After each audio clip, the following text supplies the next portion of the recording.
Hello students, good morning. आज हम last class में हम एसिटोफिनॉन और बेंजोफिनॉन के बारे में पढ़ा था।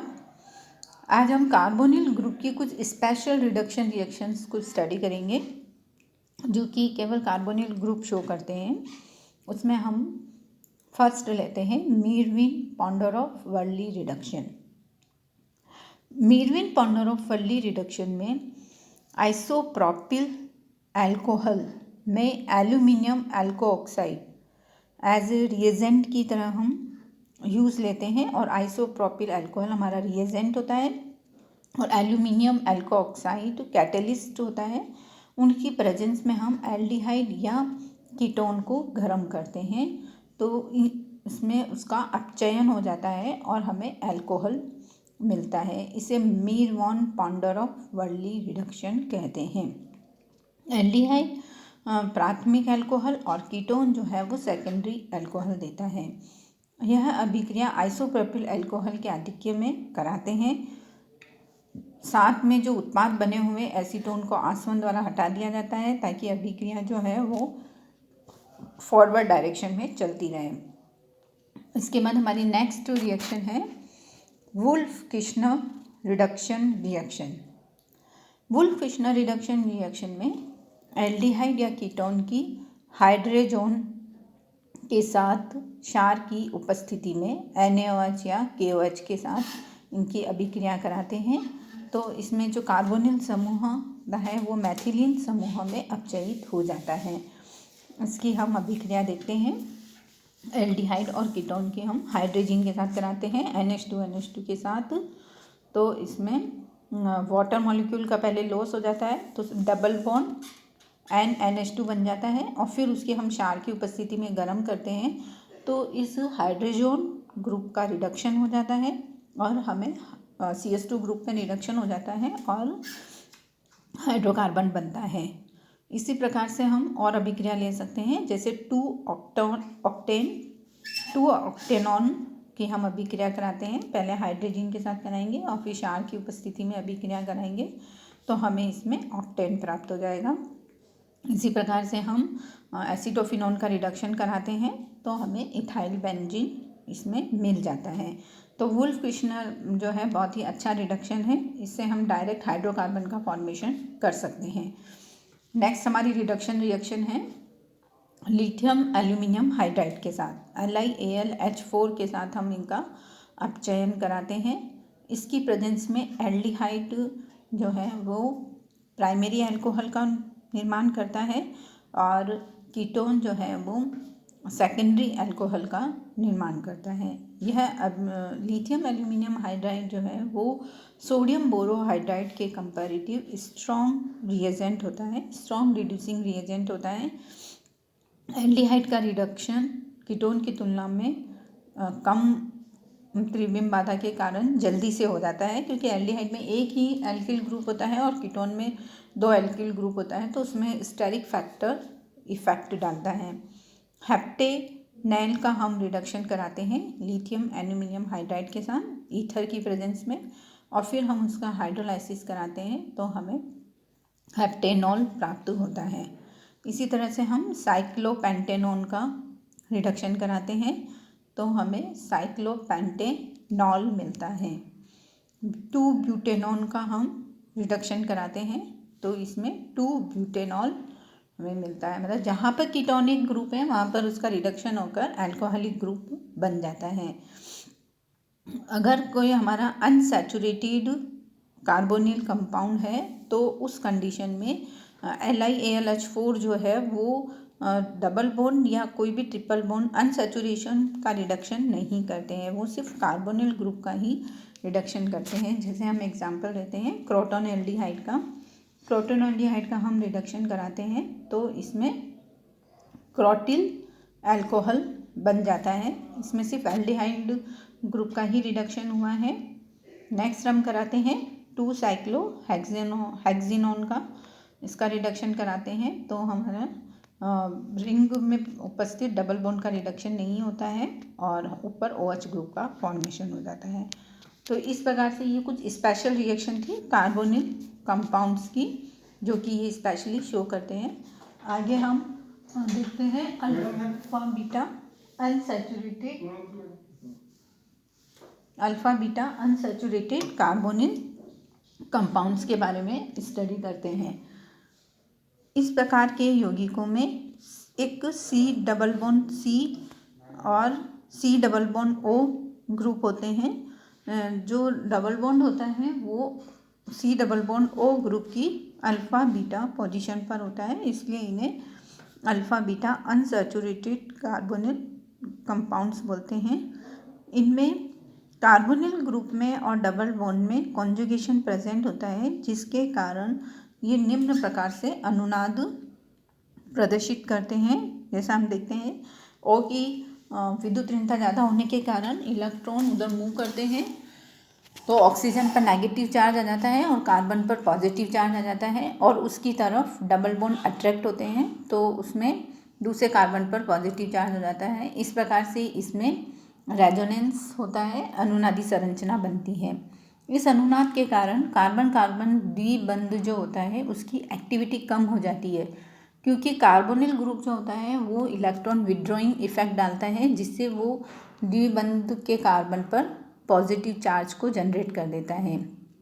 इस कारण इलेक्ट्रॉन स्नेही का द्विबंध पर योग आसानी से नहीं हो पाता है, परंतु इसके विपरीत कार्बोनिल ग्रुप होने के कारण कार्बन कार्बन द्विबंध पर न्यूक्लियोफिलिक एडिशन रिएक्शन जो है वो इजीली हो जाती है। तो कार्बोनिल ग्रुप जो होते हैं वो न्यूक्लियोफिलिक एडिशन रिएक्शन को प्रीफर करते हैं। अब हम अल्फ़ा बीटा अनसैचुरेटेड कंपाउंड में हम एक्रोलीन कंपाउंड को स्टडी करेंगे। एक्रोलीन कंपाउंड का फॉर्मूला होता है हमारे CH2 double bond CH CHO। इसे हम एक्रोलीन या एक्रेलिक एल्डिहाइड बोलते हैं। इसको बनाने की विधियाँ देखते हैं हम। फर्स्ट है हमारा ग्लिसरॉल के निर्जलीकरण द्वारा। ग्लिसरॉल की अभिक्रिया हम सल्फ्यूरिक अम्ल या KHSO4 की उपस्थिति में कराते हैं, तो इसमें से 2 वाटर मॉलिक्यूल का लॉस हो जाता है और इसमें एक इंटरमीडिएट कंपाउंड बनता है जो कि पुनः व्यवस्थित होकर एक्रोलीन में कन्वर्ट हो जाता है। तो इस प्रकार से हम ग्लिसरॉल से एक्रोलीन बना सकते हैं। उसके बाद नेक्स्ट हमारा बनाते हैं कोई भी अनसैचुरेटेड हाइड्रोकार्बन से। प्रोपीन से हम इसका फॉर्मेशन कराते हैं। प्रोपीन की रिएक्शन हम 350 डिग्री पर कॉपर ऑक्साइड या एल्यूमिना उत्प्रेरक की उपस्थिति में इसका ऑक्सीडेशन कराते हैं, तो हमें एक्रोलीन प्राप्त होता है। देखिए इसका हम ऑक्सीडेशन करा रहे हैं, तो इसमें CH2 double bond CH CHO acrolein बनता है और इसमें वाटर मॉलिक्यूल निकल जाता है। एथेनॉल और मेथेनॉल के मिश्रण की वाष्प को हम सोडियम सिलिकेट या लिथियम फास्फेट के ऊपर प्रवाहित करते हैं, तो इसमें एक्रोलीन प्राप्त होता है हमें। देखिए एसिटल्डिहाइड पर हम फॉर्मेल्डिहाइड की रिएक्शन कराते हैं लिथियम फास्फेट की प्रेजेंस में, तो इसमें CH3 CHOH और फिर CHO का निर्माण होता है और इसमें से वाटर मॉलिक्यूल निकलकर इसमें एक्रोलीन बन जाता है। अब एलिल अल्कोहल की अभिक्रिया हम मैग्नीज डाइऑक्साइड या निकल पर ऑक्साइड के साथ कराते हैं। इसकी प्रेजेंस में हम इसका ऑक्सीडेशन करवाते हैं एलिल अल्कोहल का, तो इसमें अल्कोहलिक ग्रुप एक्रोलीन में कन्वर्ट हो जाता है और वाटर मॉलिक्यूल इसमें निकल जाता है। तो इस प्रकार से इसमें एक्रोलीन का निर्माण होता है। एक्रोलीन जो होता है वो 2 तरह की केमिकल रिएक्शंस देता है। एक तो इसमें एल्डिहाइड ग्रुप प्रेजेंट होने के कारण इसकी केमिकल रिएक्शन होती है, दूसरा इसमें डबल बॉन्ड प्रेजेंट होने के कारण इसकी केमिकल रिएक्शन होती है। तो पहले हम देखते हैं एल्डिहाइड समूह की अभिक्रिया। एल्डिहाइड समूह की हम अभिक्रिया करवाते हैं। पहले हम इसके करवाते हैं ऑक्सीडेशन। एक्रोलीन का अमोनियम सिल्वर नाइट्रेट या फैलिंग सॉल्यूशन के साथ ऑक्सीडेशन कराने पर इसका CHO ग्रुप जो होता है वो COOH ग्रुप में कन्वर्ट हो जाता है। इसे हम एक्रेलिक एसिड बोलते हैं। नेक्स्ट हम इसकी रिएक्शन लेते हैं रिडक्शन। एक्रोलीन का हम रिडक्शन करवाते हैं मेटल और एसिड की प्रेजेंस में, तो इसका जो एल्डिहाइड ग्रुप होता है वो अल्कोहलिक ग्रुप में कन्वर्ट हो जाता है। एलिल अल्कोहल हमें इसमें मिलता है। दूसरा, इसका रिडक्शन डबल बॉन्ड का रिडक्शन भी हो सकता है। तो अगर इसमें डबल बॉन्ड का रिडक्शन होता है तो हमें प्रोपेनेल मिलता है, और अगर इसमें दोनों ही जगह का रिडक्शन हो जाता है डबल बॉन्ड या एल्डिहाइड ग्रुप का, तो हमें इसमें प्रोपेनॉल प्राप्त होता है। इस प्रकार से ये इसका रिडक्शन होता है। नेक्स्ट हम इसका रिडक्शन लिथियम एल्यूमिनियम हाइड्राइड के साथ करवा सकते हैं।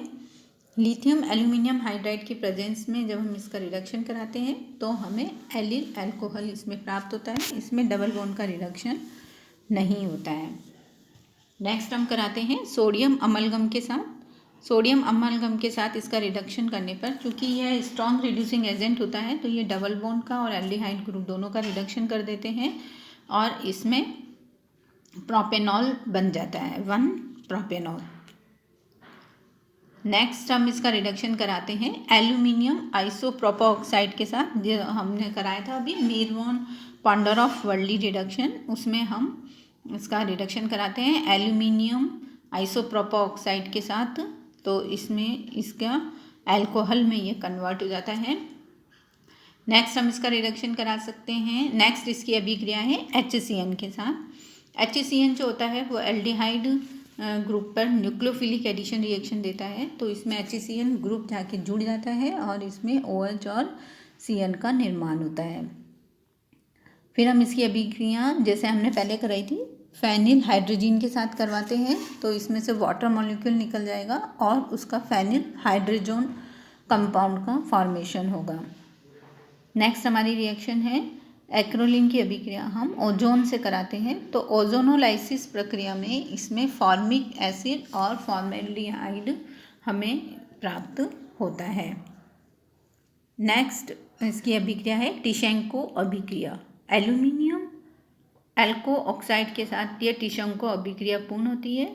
ये भी कैनोज़ेरो के भांति हमें इसमें एसिड और अल्कोहल प्राप्त होते हैं, जो कि परस्पर क्रिया करके एस्टर का निर्माण करते हैं। एक्रोलीन से एलिल एक्रिलेट बनता है। देखिए इसकी अभिक्रिया देखते हैं हम। एक्रोलीन की एल्यूमिनियम ट्राई एथोक्साइड के साथ हम अभिक्रिया करा रहे हैं, तो इसमें एक्रिलिक अम्ल और एलिल अल्कोहल हमें इसमें मिलता है, और जो कि एक हमारा एसिड हो गया, एक ऑक्सीडाइज्ड हो गया और एक रिड्यूस कंपाउंड हो गया, जो कि फर्दर कंबाइंड होकर एस्टर का फॉर्मेशन करते हैं।